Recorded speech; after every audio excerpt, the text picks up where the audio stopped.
So Jesper, third game in 7 days. It's a grueling schedule. How is the group feeling going into this one? Good, I think. It is obviously close games, but it's the same for everybody. So we are ready to go. There's no point rehashing a lot of what's been kind of discussed over the last couple of games, but obviously things just aren't clicking up front just now. You touched on it after the game on Wednesday. Spoke to Sabi about it as well. I mean, without giving stuff away to Dallas, is it just a case that you guys need to try to do things a little bit differently, or just keep doing what you're doing and just hoping the breaks will come? Because it feels the breaks aren't coming in the box for you. It's not. It's of course how you look at it.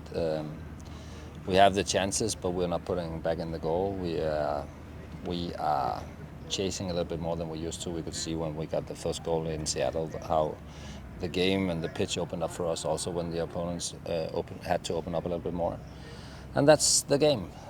We just seen a World Cup where the best teams in the world have difficulties breaking down, teams that are standing low, and it's obviously not always the easiest task, but it's something I would rather that we stay high up the pitch and we play in the opposition's penalty area than playing in our own. So over time it will be good.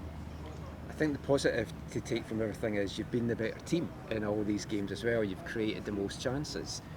I think one of the frustrating things from watching it is that the crossing has just been so poor of late, and I know that's nothing that can just suddenly come naturally, but is that a big factor of it? The crosses aren't getting in, even at corners, like the height's not getting in anymore to Matty to meet it with his head. Yeah, I think it's the timing in the crossing, the timing and the quality in some of the things we have to do when we doesn't have much time on the ball. Has also to do with the new surface we're playing on, and that's a thing that we have to get used to. So that's also a thing that plays into it, and we have to just the more we get used to it, the better that will also become. But of course, I'm with you. The quality and timing has not been perfect, and if everything was perfect all the time, we wouldn't have to be here. Dallas now, tomorrow.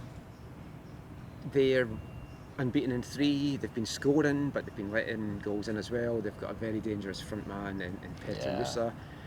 You're a team that likes to be aggressive, and sometimes it leaves yourself open to counter-attacks. Are you going to have to tweak things, or what are you expecting from this Dallas side? More sitting back? I think it will be a mix, right? They will go up and see if they can steal the ball higher and press us to begin with, and if they can't, I think they will maybe drop back. Sometimes it's also for us to say that we're playing up against a team that sits back. It also has something to do with the way we play. It's not always the intentions. I have the feeling.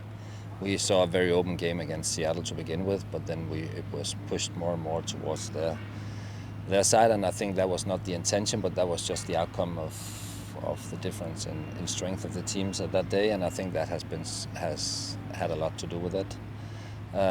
So they have good players.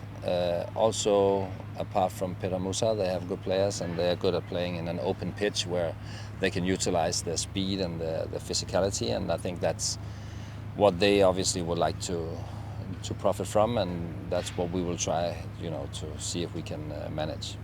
I don't usually ask you about individual players, but I do want to ask you about Liam McKenzie. He's had a great season with the twos. He's done well away with Canada U20s. Yeah. How close is he now to getting his chance? Yeah, I think it's just a little bit of bad luck for him with his favorite position, and where I see him, we have some very good players in front of him, and but he looked good after he came back also from the under 20s, and he has some momentum now, and of course we'll try to see if we can utilize it. Sebastian Ramirez got some training time. What did you see in him? I know it's a really short period of time right now, but just how is he fitting in with the group?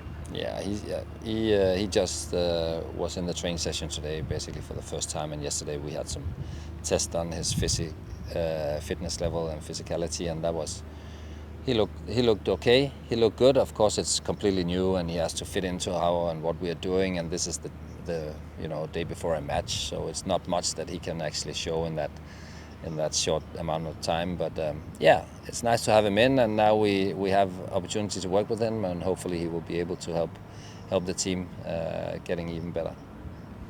Just one for me. Last year, played Dallas in the playoffs, and a little bit of a rivalry was built through there. Just talk about anything learned from. I know it's almost a year ago, but anything learned from that history and just the excitement to play a team that you played in the playoffs. I think it was great games we had against Dallas. It was not just that we played them. We played them 3 times in a row because they won the last one. We managed to keep it to 2 in the playoffs, but it was narrow. We won 1 in penalties, and it's a good team. And since then, I think they've become even better. And I think it's a team that put a great effort in. They have a great mentality, and it's a team with also some good players, underrated players, in my opinion. Some of them who knows exactly what they would like to do on the pitch and how they can profit from their qualities. And yeah, it's a good team. Like we saw against Houston the other day, it's not easy at this point of the season, and nothing is easy. And we have to go out and produce a very good game and play very well to beat Dallas. You're welcome.